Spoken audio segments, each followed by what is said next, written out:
We're live. Are we live? Let's see. We're live. Let's see if it, I mean, it worked. you're going to go live before I even get set up. That's fantastic. That's part of the thing. Let's see if we're doing it. That's great. That's great. Thanks a lot. I get excited that way. I just actually the way to check this is going to go to the old YouTube. It says we're live. But like normal, says we're live. Just kind of figure. It just says we're doing whatever we want to do. You do what you want to do. You do you, Phil. Yeah. Oh, like for real. We're there. Are we there? All the things. Yeah. Cool. Okay, so you got me adjusted. I think I'm a little hot. I can bring that back down. I have comments. Let's see. My wife does too. Yeah. Comments. So just a little bit, probably 5 minutes, we'll say. Terry and I are going to tackle a challenging topic that we've been preparing for all of our lives. Found out about 2 minutes ago, because that's how we do things on Do the Work. Yeah. But I do want to include this little tidbit. We're going to talk about unhealthy churches, but this is probably going to be the beginning of a dialogue, not the closure of a dialogue. We're only going to be exploring the parts of it that actually relate primarily to the preacher's work and the things that we have some direct influence of, which is actually quite a bit, but not everything. But Terry, we've got 4 minutes left. How are you doing? I'm good. How are you doing? I'm doing fine. Terry, you look taller all of a sudden. Look, I'm trying out something new here today, so I'm looking forward to this. You know, I wonder how this will go. It's kind of enticing. I think maybe next week I'll go ahead and stand as well. I think we'll see if that's a thing that we're going to do. Do the work while standing. Sure. Yeah. It's before you stand and sing. So, yeah, maybe that's the case. Well, there you go. I'm waiting on, by the way, a T-shirt that I had ordered that you'll appreciate, and the older people will. It just says 728B Old School on the front. Do you remember what 728B was? Oh, no. That's I think I saw that shirt coming out. I think I saw it somewhere.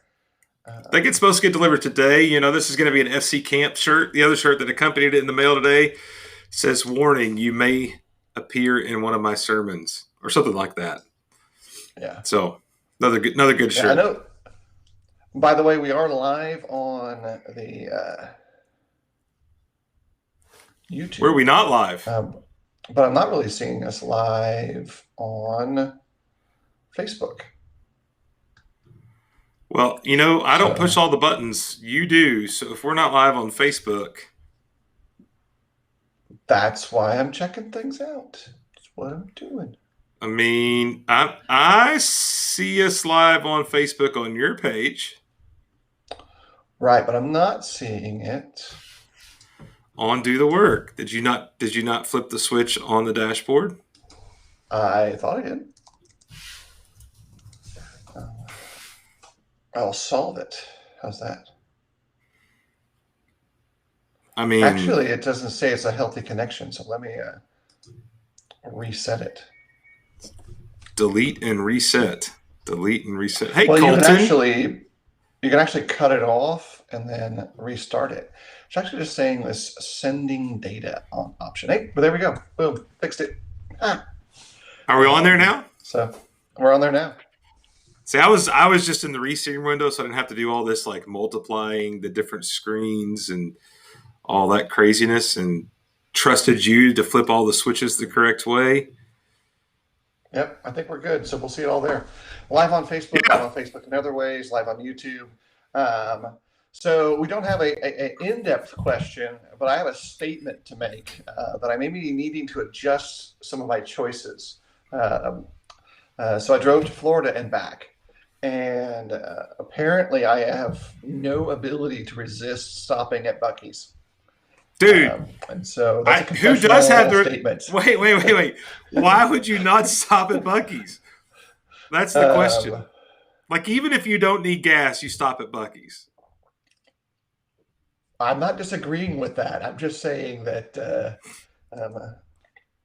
clearly I have a problem.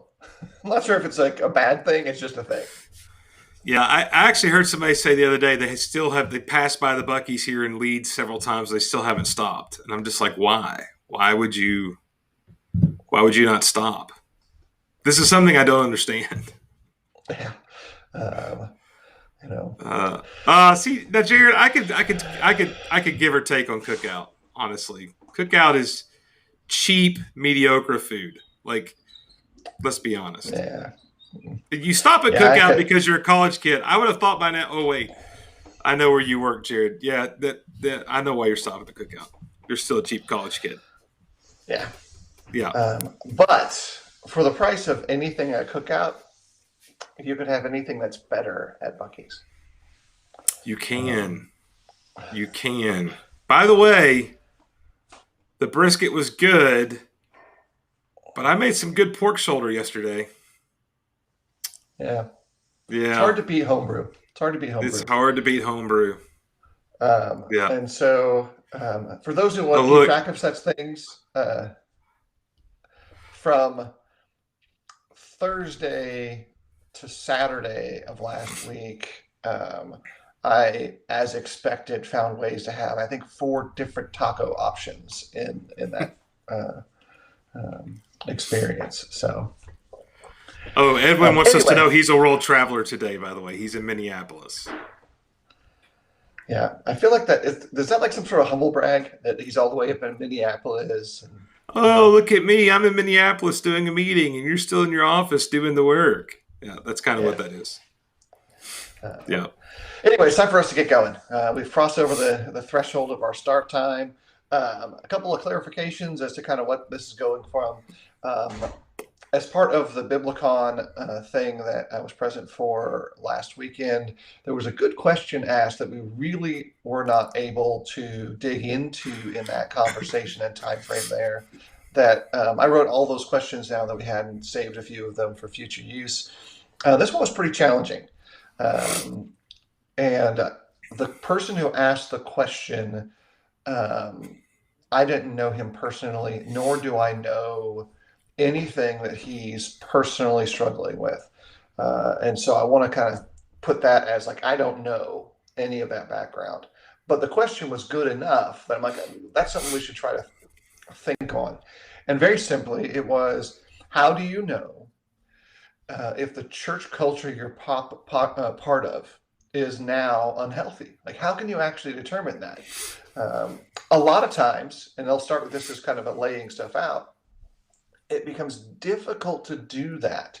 And I'll say 3 things that come from the top of my kind of thought process that make it difficult. Number 1 is that when you're imbued in any kind of culture, you tend to take on the attributes of the culture that surrounds you. You get assimilated to some degree. And so that's a challenge. Secondly, your resource pool of advisors is very often going to be limited to the very same culture you're part of. There's very good reasons why those 2 things are valuable on the positive side of things. Thirdly, we very often struggle to separate biblical context, biblical teaching from the cultures that surround the Bible. And so we can really easily assume something is biblical, proper, ethical, when in reality it is the culture that surrounds the events of the Bible that we're actually looking at. And so those 3 things make this particular question on an application side super difficult, especially if there's that 4th leg and you're the preacher. You have a voice of leadership in that culture. It makes it incredibly difficult to break it out and to see those things in a healthy or proper way. What about you, Terry? That's like my starting point of like laying out the problem. By the way, we're using a different format today, so if things look a little different on your end, we apologize, but it should allow everybody to engage in all of the comments, see all of the comments, and maybe it'll make for a better experience. And it's super easy to run on this end. Yeah. So I think that one of the issues at play there that makes this so difficult as well is there's a part of this that's certainly objective. There's some objective things that you could qualify to be unhealthy, but there's a large part of this that's really subjective, and um, and that's a difficult thing. It puts you in a difficult situation. Um, so from that standpoint, and when you talk about objective, if for instance an objective identifier of an unhealthy church kind of culture would be would be that we are we're involved in false doctrine. That's very objective. In other words, if there is if there's false doctrine that's involved in that church, then that's obviously unhealthy, and that should be more objective than maybe some other things that you would consider. So, just a couple of things. I'm trying to figure out why Hal thinks I'm allergic to the new format. That's Terry fears change. Terry fears change. I'm good. But Actually, hey, I'll show everybody. I think right now, I think this was Terry's favorite format. that's my favorite option. I love that right there. Yeah. That's where we should be all day long. Right there. Me in the tiny window. Nope. Hey, Kenny, good to see you here. The party is definitely here. So again, kind of thinking this through and trying to consider what is both the diagnosis side, and then also I think it's helpful to start thinking about like how do we fix these things. Edwin pointed out that if the church's culture is made up of people, you're going to have some conflicts of all kinds that revolve around that. You can think through the New Testament. You see some of those cultural conflicts on personal levels. A person is upset at another person for unspecified issues, and Paul intercedes on some level. Some of these issues have to do with things like Diotrephes, where he sought the preeminence of the group he was part of. In 1 Corinthians, 2 Corinthians, you have segmented portions of the church that are at conflict or at odds with one another. These are, at least I think, on a very easy first level look, natural consequences of people interacting with people. Like you're going to have conflict whenever there is people, in any setting, because we're imperfect. We bring our sins to the table. Our sins aren't always obvious. Sometimes they're hidden both to others and to ourselves. Like we may not even know because of what's taken place that we are the problem initially. So those have to be brought into consideration as well. Yeah, and when you think about conflict, I think one of the things that's interesting is whether you're an unhealthy church or not is not really defined usually by whether there's conflict, because there's always going to be conflict. It's really defined by how you approach and handle that conflict. And that dives into the subject of, do you have qualified elders, shepherds over the flock? I mean, in one sense, Phil, you could suggest that a church that is unable to find men to serve them as shepherds is unhealthy, because in Titus 1, it's described as lacking that and that it needs to be fixed. So there's some things like that, I think, that are, again, I would call that pretty much an objective standard, right? If you don't have elders, you need to understand that that's going to be an unhealthy environment.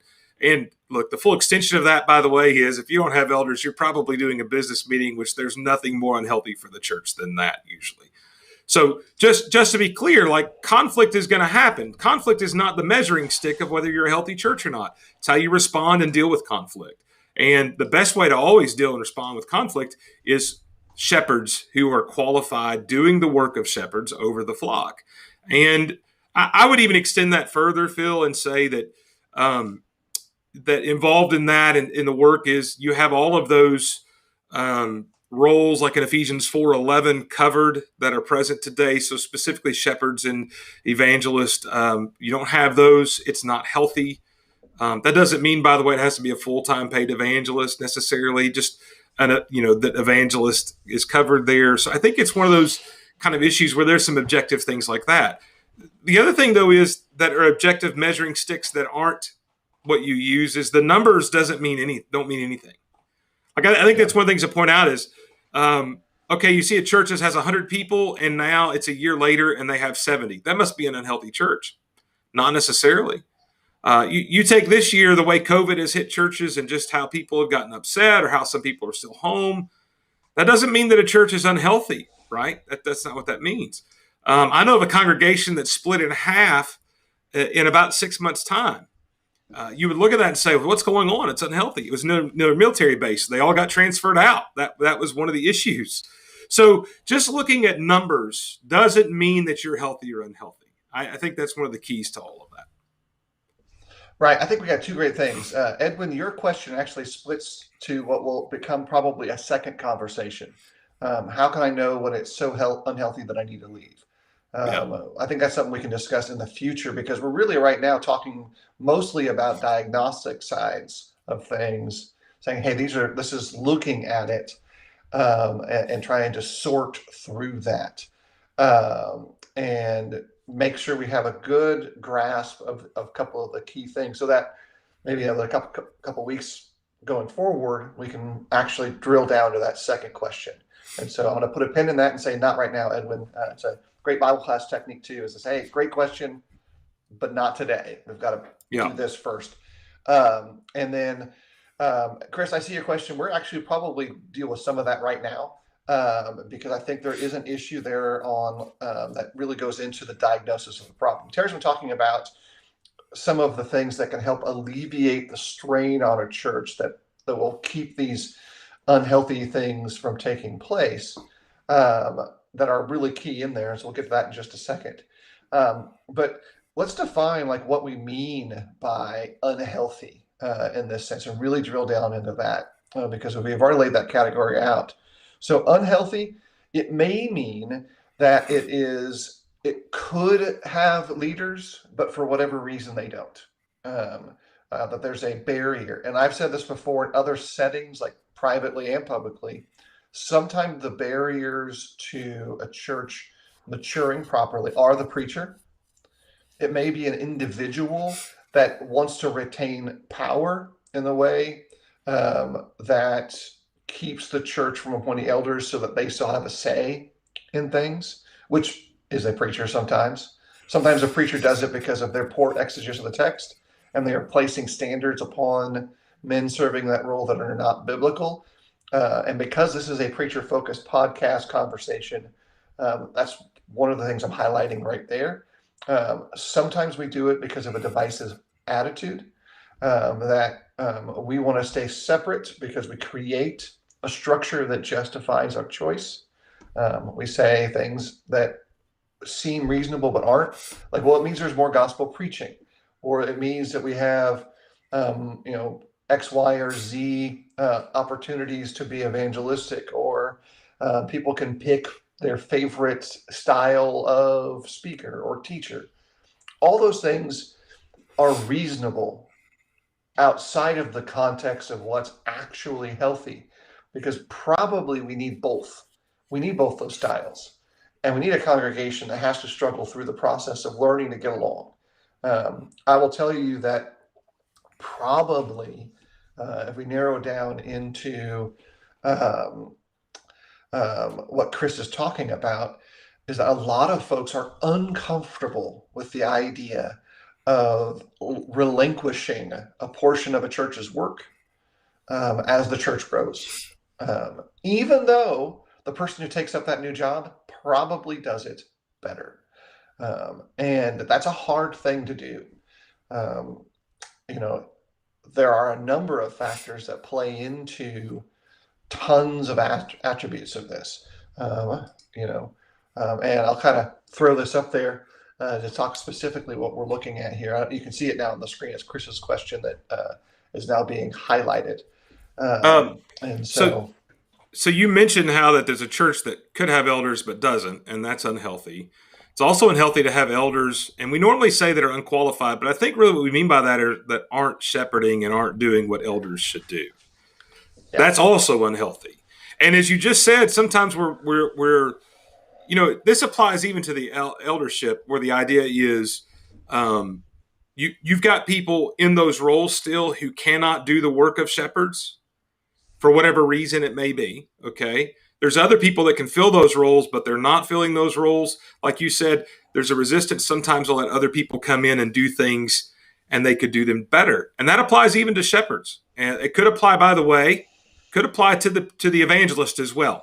But in any of those roles. So, and I like Hal's comment here. Church, if you can't grow an eldership in a generation, it's beyond unhealthy. It's likely poisonous. And that's a great comment, because the reality is, and I think in churches today, we've gotten very well. I think, let me say this. Now, in the last 15 years, I think we've done a lot better job of really pushing the idea of eldership development or shepherd development. But the church I grew up in was pretty complacent about shepherd development, to be honest with you. And it wasn't talked about. All that was talked about is the qualifications, and it was more of an emphasis of how to keep guys from that situation. So I know that's a little sidetracked, but we really need to focus on developing leadership and developing the future leaders. We mentioned recently in an episode of Shepherding how Embry Hills kind of has been a model of that, to highlight future leaders and work to develop them and say, hey, here's some things that you could work on.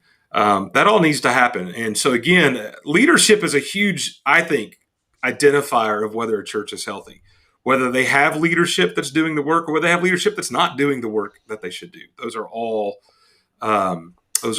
big things.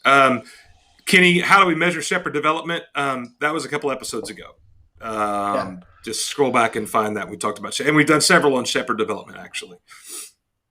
Yeah, I think I would probably kind of throw this tidbit in there. It is to think about it this way. The development of leadership is well documented in public society, like outside of churches. Like, you can create metrics for it. Mm-hmm. Well, we're not talking about that. We're talking about shepherd development and giving specific mentorship to individuals who can mature towards this opportunity of congregational leadership. And we do that already with young people who want to preach. We tell them, hey, you're going to do this. You're going to give an invitation here. You're going to teach a Bible class. And we give them metrics to look for, and when we evaluate it afterwards. And we're critical in that process.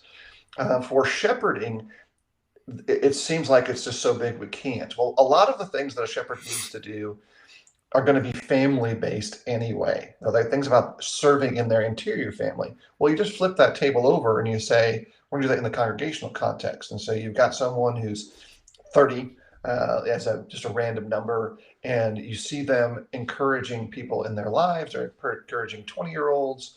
You give them things that are going to be proactive in that space to participate in. You start inviting them to go to events or settings that they'll learn about the skills they need to shepherd. And so thinking again to what about healthy churches, and how do we evaluate that thing and kind of come to a more clear look at it? You start thinking, okay, what do I need to do to identify those key linchpins that say this is an important thing? Go ahead, Terry. Well, I was just going to say to Kenny's question, Chris's comment earlier is part of that.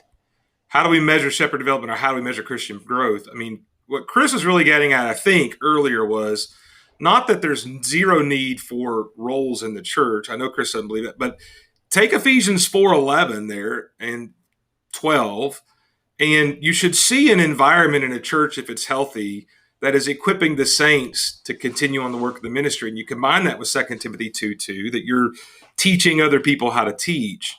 I mean, and this is part of what a sign of a healthy church is. And I think this is where we get, it's not about the numbers. It's not about the contributions. It's not about the attendance numbers. It's not about those things.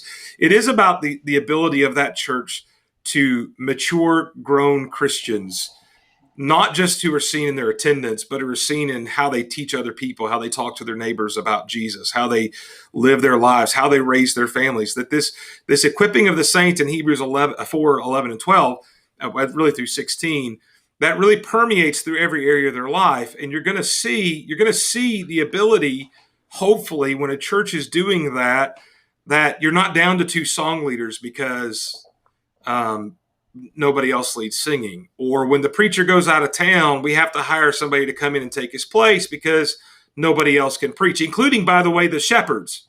Let that sink in for a moment. I mean, at the end of the day, what Kenny's talking about growth and all of that, really and truthfully, I think that ties into Chris's comment about how, hey, you can have a really large church that's unhealthy because it all revolves around one guy and he's doing all of the work. I mean, if there's an adult Bible class, we already know the preacher's going to teach it because nobody else is not allowed to. And that's the kind of thing. So when you think about shepherd development, we're thinking about this idea of even from a young age. But as Phil said, you start to mentor them, you start to take them along, you start to help them teach an adult Bible class, and not just as a spot warmer, but actually teach a good adult Bible class. And you show them how to do that, and you groom them, you mentor them in those areas. And by the way, that needs to be done for all of the areas of the work of the church. That needs to be done for people who aren't even going to be elders. That's really getting to Chris's comment earlier, and that's really getting to what Ephesians 4 is talking all about, that shepherds and evangelists, their job is to equip the members to do this work, not just depend on the preacher and the shepherds to do the work. So all that ties in together pretty well.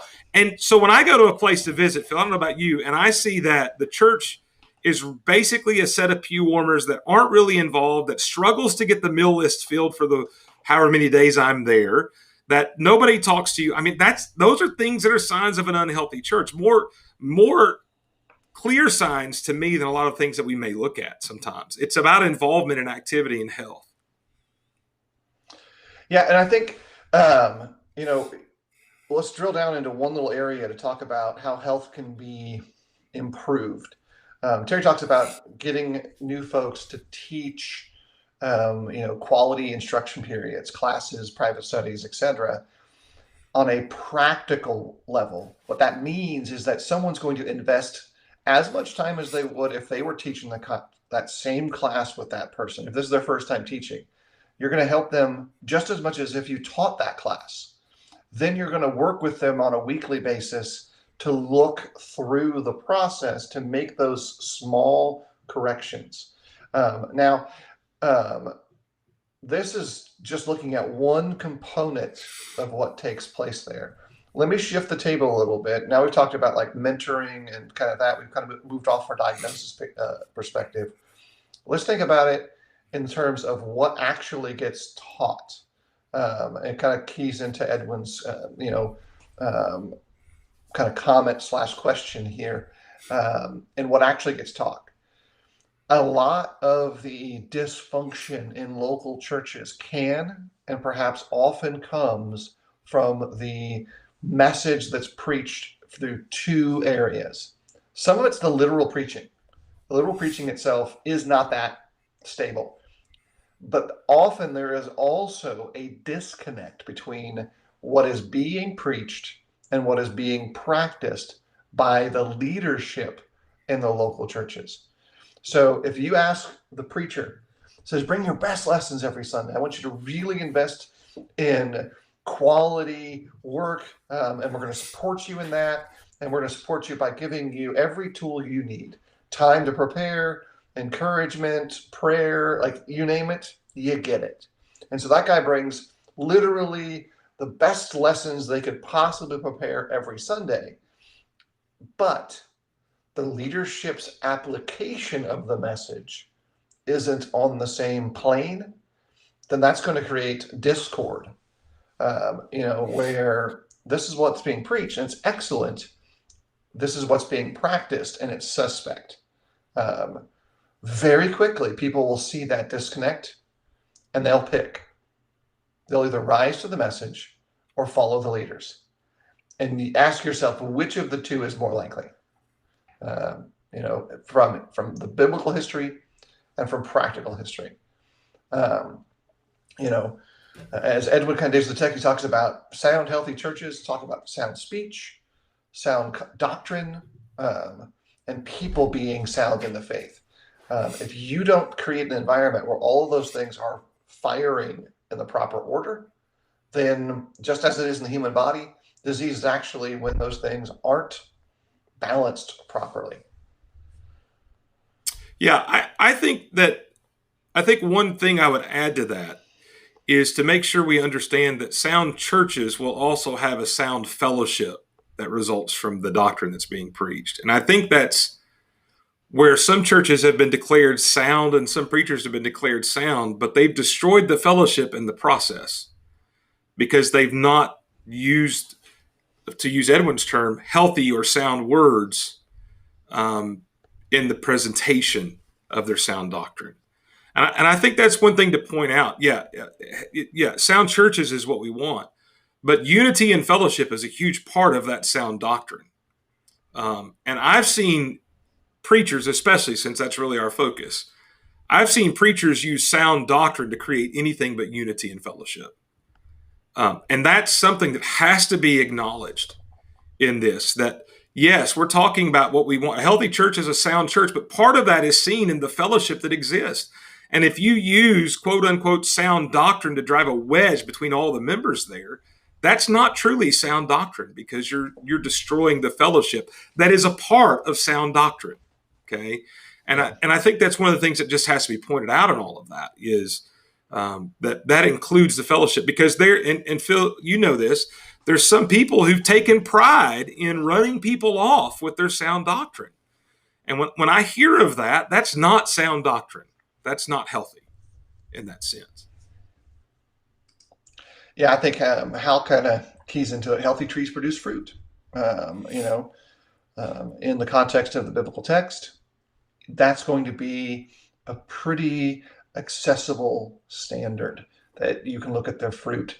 If you want to use some other New Testament illustrations of this, you could talk about how Jesus identifies the hypocrisy of the scribes, the Pharisees, the Sadducees, the lawyers, the leaders, very often just in a very simple and yet very pointed way. Do what they say, not what they do.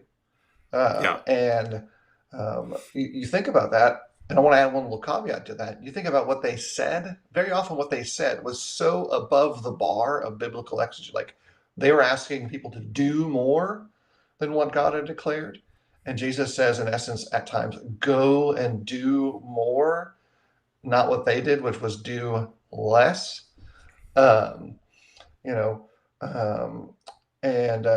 think that's something that we need to kind of perceive and say, look, unlike the world today, where they say, don't do that, don't go the extra mile, just do the bare minimum. Jesus' actual instruction was actually to exceed that. Jared, in responding to a little thread line there, points out that on an application level, if you look at the 7 churches of Asia as how they apply those principles, they actually become an illustration of what an unhealthy church can look like. And note that for the most part, those churches are mixed bags. Yeah. There is a mixture that takes place in that. I gotta be careful. This little feature here, being able to highlight people's comments. You're nerding out a little bit. It's okay. It's okay. I like it. I think it's pretty cool. It's okay. Yeah. Don't forget, when we think about what a healthy group of people that call themselves a church are going to look like, that Jesus said the world will know that you're my disciples by the way you treat each other. I mean, really and truthfully, I think that's part and how it gets to that. And it gets to what I was saying earlier. Like if you're preaching what needs to be preached, it's going to be seen in what's practiced and how one another are treating each other. And so, yeah, don't encourage him, Edwin. So I think that's just really. And look, have you ever walked into a church building to visit, or maybe especially for preachers to try out, and it was just cold? Like think about that. It was just really a cold reception. That tells you that something may or may not be up. I could tell you my first work when I tried out there, we were there about 15 minutes early, and nobody showed up till 5 minutes before it was time to start. And that was a little bit concerning.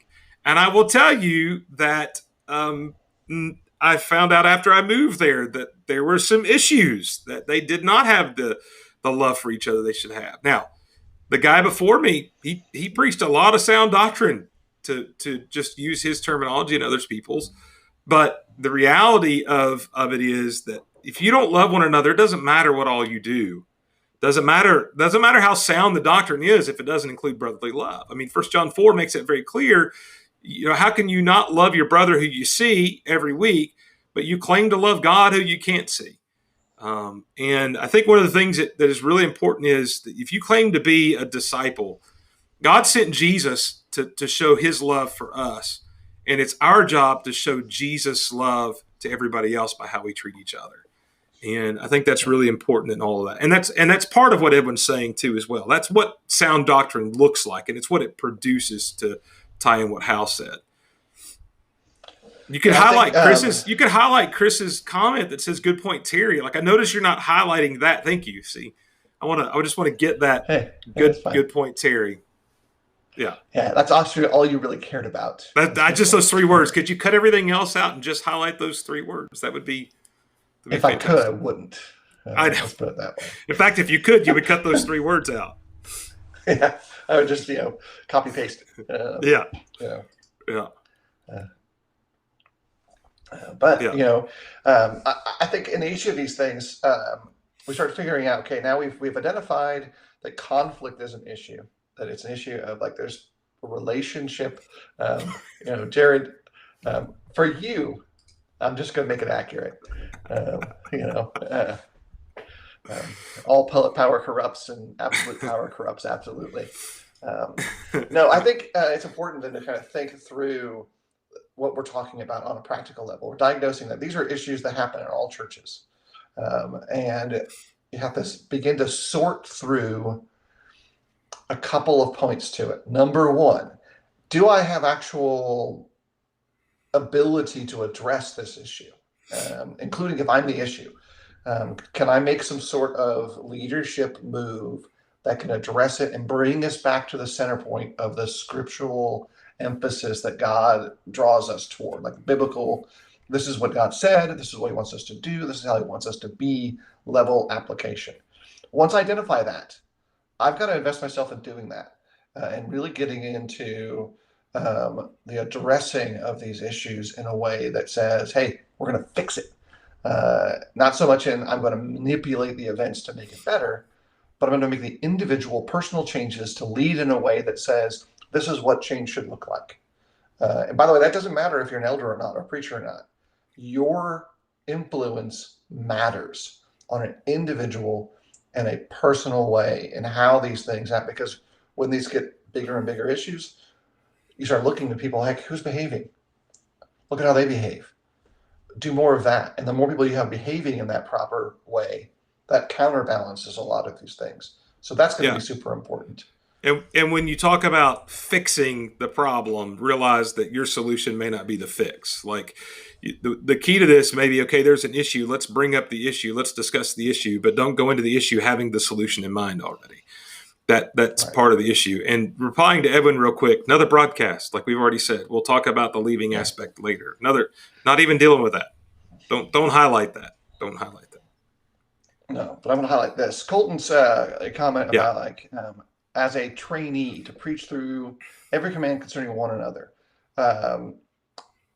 Any level of interaction with the teaching of Jesus in these relationship spaces is going to be valuable, both on the rolling into the relationship and then building the quality interconnections that make those relationships sustainable, and then really able to grow beyond that. I mean, it's something that you're really going to have to continue to mature in your work and be able to grow. And so all this then is to say, because our time is kind of getting our cutoff point here, this is most likely, and Terry's initial response to maybe even bringing up this question was like, thanks, I really love you. In essence, his attitude, like, thanks for doing this, like right now. We're going to have a number of follow-on conversations. It was more so the idea that literally 2 minutes before he hits the go live button, he goes, oh yeah, this is what we're going to talk about. Because I don't know if y'all figured out, but do the work should be really titled procrastinate the work, because that's what goes on around here. I texted Phil last night. He's like, hey, are we doing this tomorrow? And all he gave me was a thumbs up. And then about 9:32, he says, hey, what are we going to talk about today? So here we are. You asked, I answered. Yeah. I asked, you didn't answer. I did not answer. I want to make that abundantly clear. So Yeah. probably next week we're going to talk about the second half question that We're going to answer um, Edwin's you know, questions finally. right. When do you And I leave? think yeah, like Edwin, leaving is something that is the nuclear option. Where like once you do that, I need you some really highlight lost features, it. by the way. Can I highlight? I want to highlight that last comment. I like that. We need to highlight. There it is. Yes. Very good. Yep.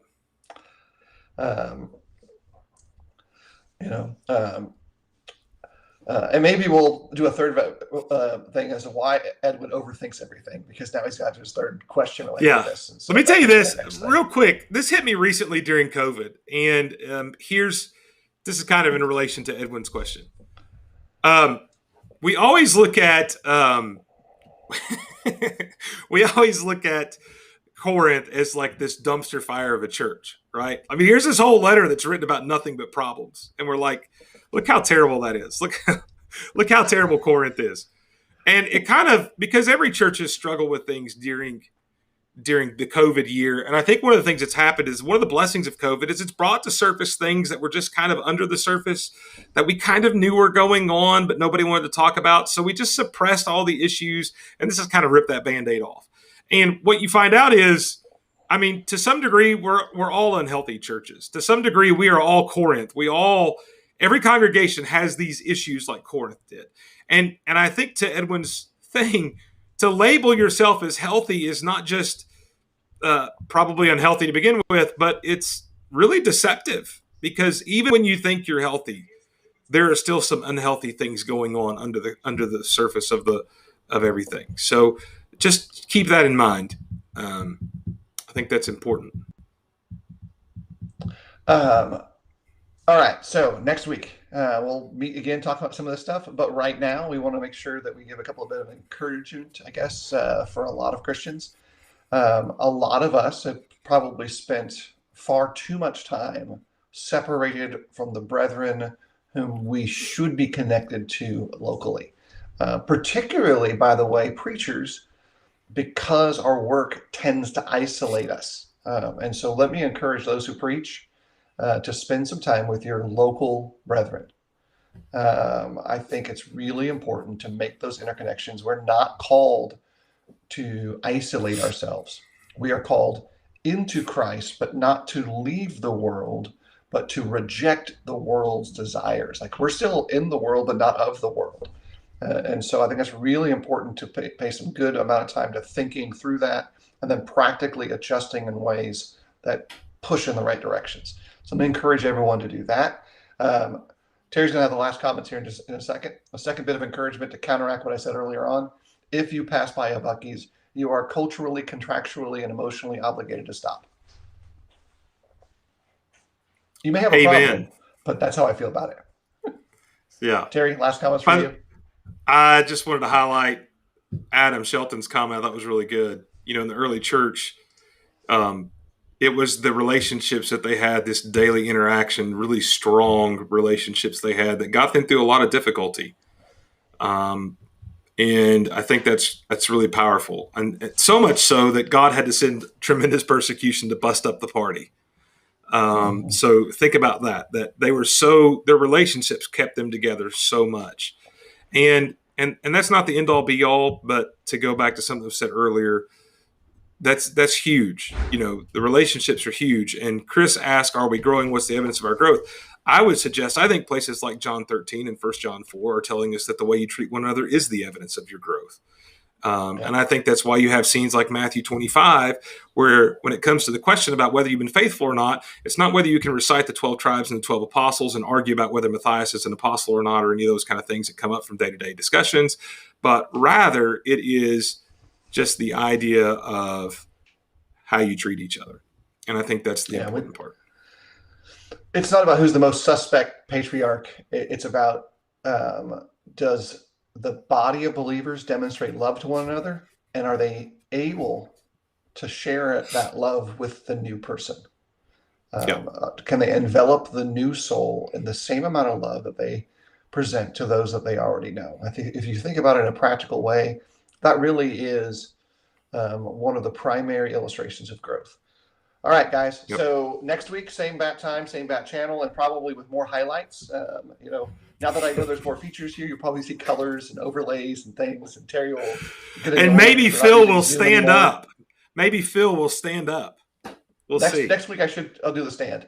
Yeah. Terry will sit down next week. I'll stand next week. Yeah, I'll sit at your feet.